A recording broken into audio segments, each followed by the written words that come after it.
the American dream is not a good dream for many people. They will tell you, go back to Africa to insult you.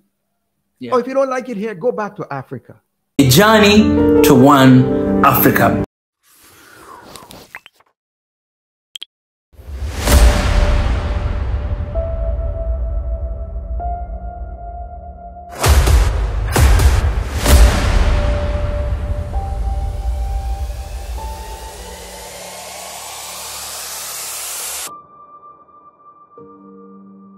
I want us to move to our people moving back home, right? I've heard a lot. Actually, I've heard from my friends from the US, African descendants. They say these days things have been getting a little bit harder for them to come back home. Like there's some sort of restrictions have been imposed to them to actually move back. But not only that, even here in the continent, in some of the countries, also the governments, they're kind of like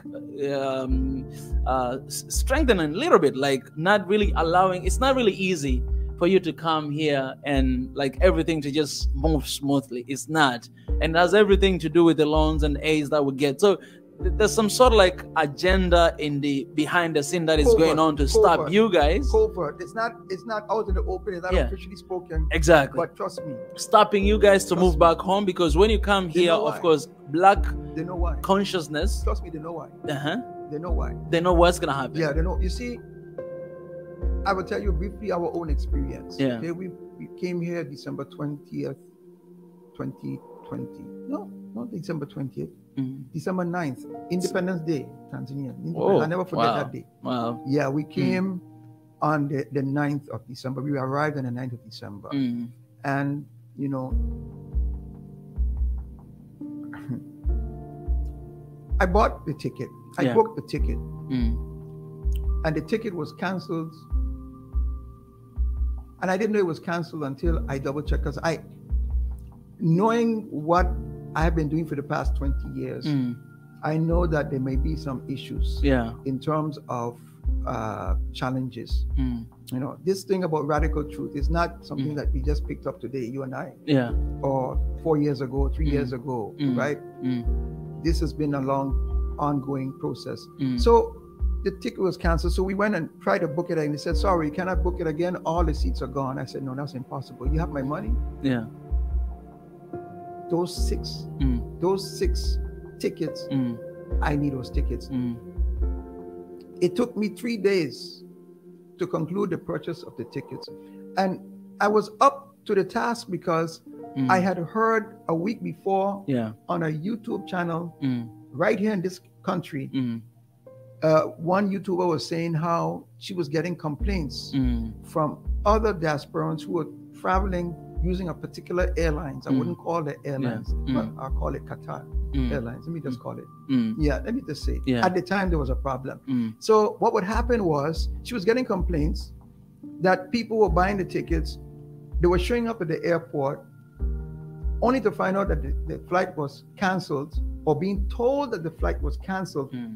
Never received an email, never received a notice. When they get to the airport and they're told that the flight was canceled, they're seeing people in the line going in and checking in. And what they discovered, some people discovered, were that other people were boarding a flight that was supposed to be canceled, that they were told was canceled. Read between the lines. This is YouTube. I don't want to read between the lines. I feel you, So people that didn't look like them were boarding a plane for a flight that was either supposed to be canceled or a flight that was rescheduled, but she didn't get a notice of the cancellation and she didn't get a notice for the rescheduling. And what was noticed was that it was a particular profile of people this was happening to. It was our people. This was in 2020. 2020. Okay, so if people are talking about restrictions now, it didn't start now. It took us so much. We got to New York. New York was in the process at the time, and New Jersey, of requiring that you take a PCR test in order to even transit through the state to your final destination. It wasn't when you arrive, you are required to take a test. They're saying, no, even if you're transiting, you must take this test. And at that time, we knew what that was about. Yeah. And we were not taking anybody's test. And so we got there in time to avoid that rule going into effect. The U.S. military was in the airport to speak to that issue that they're talking about is happening now, and to show you that it was happening then. U.S. military was at the airport. Just so you know, U.S. military is never at the airports in America. Just like that. They were there, they were encouraging people to take a certain injection. They were pulling you off to the side and questioning you. But it wasn't everyone they were questioning. And it looked like we had fit that profile. And where are you going? Why are you going? Would you be interested in taking the test? Have you had your shot? Would you like to take the shot? So these guys, they're armed, they're very imposing. So yes, when we have challenges, and we live in a place with a lot of challenges, opportunities and challenges, the American dream is not a good dream for many people. Even for people who succeed, you ask Bill Cosby, you ask people who have made it, if they walk down the wrong street, as famous as they are, as rich as they are, as educated as they are, if somebody mistakes you for a robber for no other reason than the color of your skin, you can die for nothing. Don't matter who you are. Okay? And so there's restrictions that people are talking about is part of a way of life that we experience. Now, when people get angry with you, when you get frustrated and you say, oh, this is not right, or there's injustice here, or why do you people behave this way towards us, they will tell you, go back to Africa to insult you. Or if you don't like it here, go back to Africa to insult.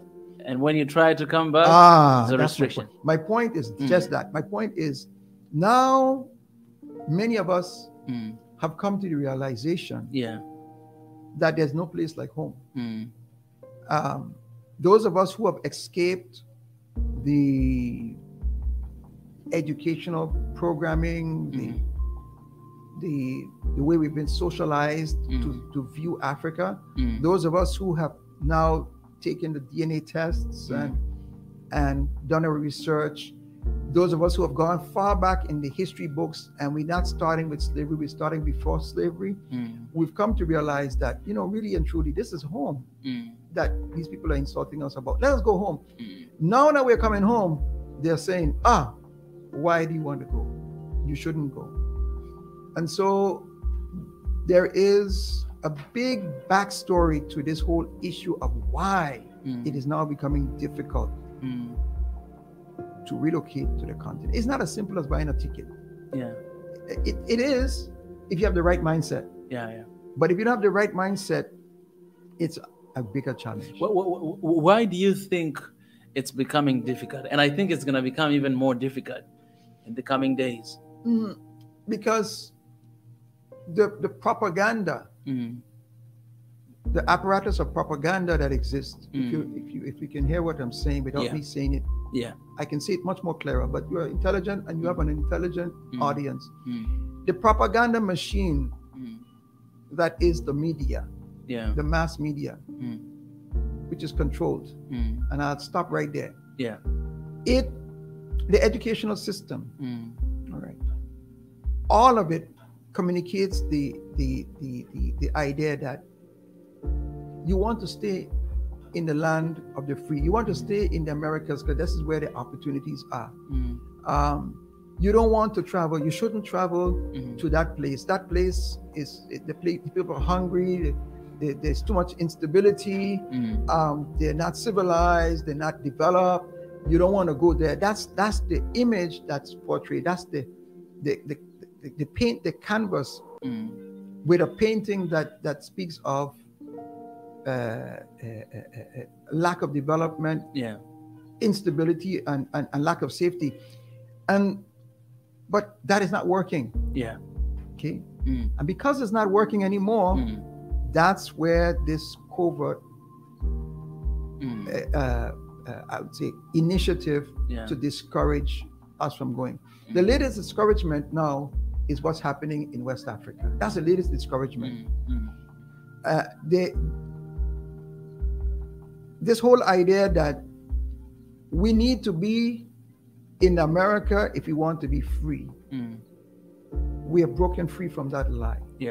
I can tell you from the 90s when I visited West Africa, okay, the African continent, but actually West Africa, the freest I ever felt and have ever felt was when I touched down and I went through those doors at Kotoka International Airport in Ghana.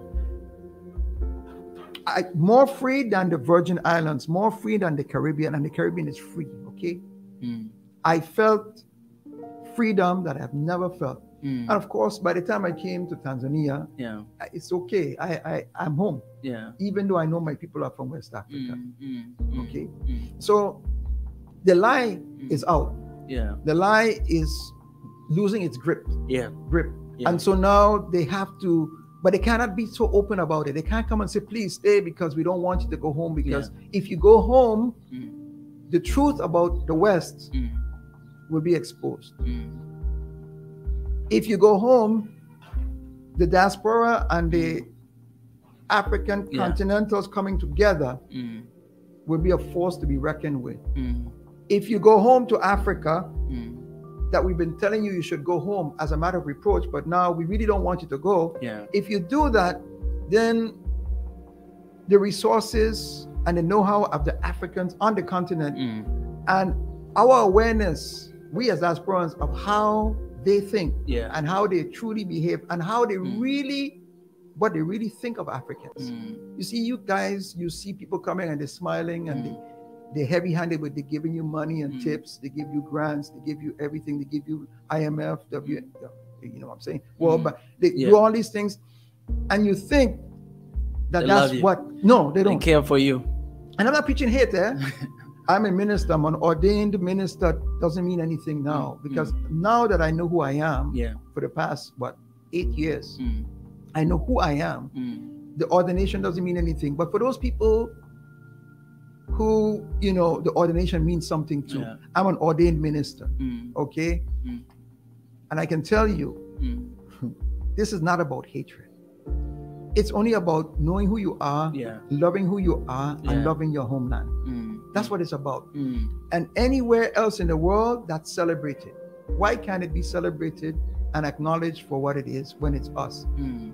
But I'm asking a question that I know the answer to.